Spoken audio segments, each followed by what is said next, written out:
I withdraw that line. I am saying. I withdraw that line. You can't tell us that I'm not. I have withdrawn. Then you argue. I have withdrawn the line. Yes, withdrawn. All right. Let's have some decorum. Sorry. So I have expanded that line. There are someone for the appearance of the suspects before the trial court. I apologize to my learned seniors. Yes. I withdraw that line. Okay, thank you. The nature of the order sought are discretionary. Anyone who seeks discretionary. But that is the line we are. The question about orders. I'm to respond to you. You can't gag him. Proceed. Proceed. Yes, proceed. The orders are discretionary in nature. Then anyone the who being sought here are discretionary. Stay orders are discretionary. Anyone who seeks discretionary orders must come with clean hands. You can't come before the High Court for discretionary orders and refuse to go before the trial court where you are seeking to stay orders. Have they refused? Or maybe failed. Failed is a better word. They have not refused, they have failed. Or maybe senior can give me a better word. No. Your Honor, it's not even a better word. You are wrong about it. They have not appeared. We have been at the lower court. Yes. We have even asked the court, and it has asked us to go to the High Court and then come back to it. Yes. Sorry. See, get facts right. My lady, I know these two gentlemen. They're my very good friends. I'm the one who can deal with them. My instructions for my learned seniors, Ms. Mwangi and Ms. Gikui, is that there were summons in this matter. I hope they don't deny that. If there were summons, then those summons have not been complied with. They will have an opportunity to respond. We are pleading with them that if they want to enjoy the fruits of your discretion, let them present themselves in response to those summons before the trial court, so that they can't have their cake and eat it. Thank you very much. My learned senior, Mr. Wamboi, have raised one very fundamental thing. Whether the application will be rendered negative, because they've mentioned it, so we can't let it sit. Yes. This High Court, under Article 165, Mr. Nyaperi. Yes, Mr. Nyaperi. Mr. Nyaperi mentioned that the application is likely to be rendered negative. This High Court has powers to tell the trial court to stop at whatever stage. Even if they took plea today, even after taking 40 witnesses, the High Court can just simply, by a stroke of the pen, tell the trial court, stop these proceedings and quash those charges. So there's nothing negatory about this application. Let them proceed and take plea. If this court finds that their rights have been violated or threatened with violation, this court at that point will quash those charges. And this court is very powerful, like they know. So let us proceed as with the direction. Thank you. Because every time I try. When anticipatory bail was granted, they were merely suspects. Before you, they are now accused persons, charged with manslaughter. That is a change of circumstance.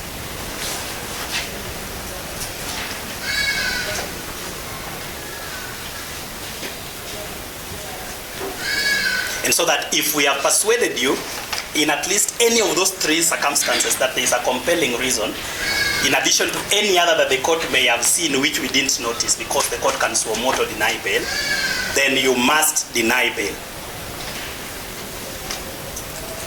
And it is our submission that we have given you three compelling reasons. You only needed one.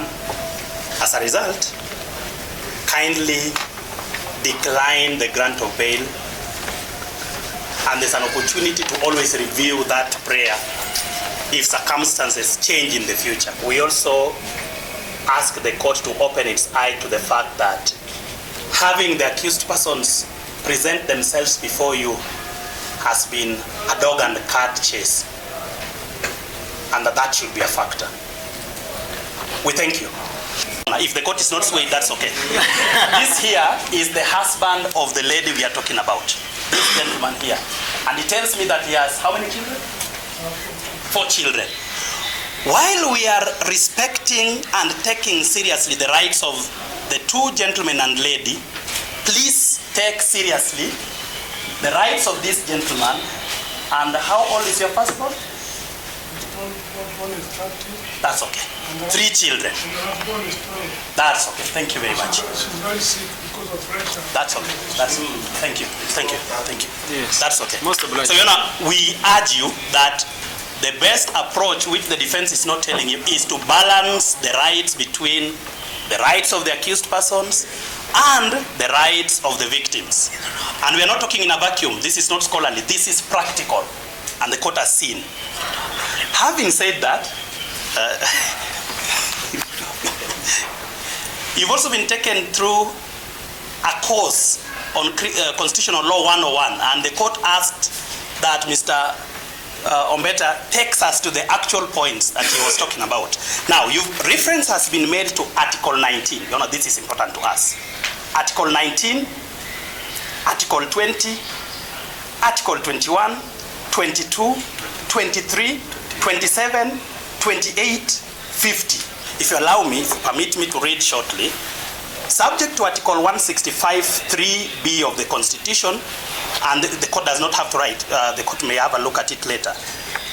And the pecuniary limitation set out in Section 7.1, a magistrate's court shall have jurisdiction to hear and determine applications for redress of a denial, violation, or infringement of, or threat to a right or fundamental freedom in the Bill of Rights. That is 8.1. Now, this is the more important one.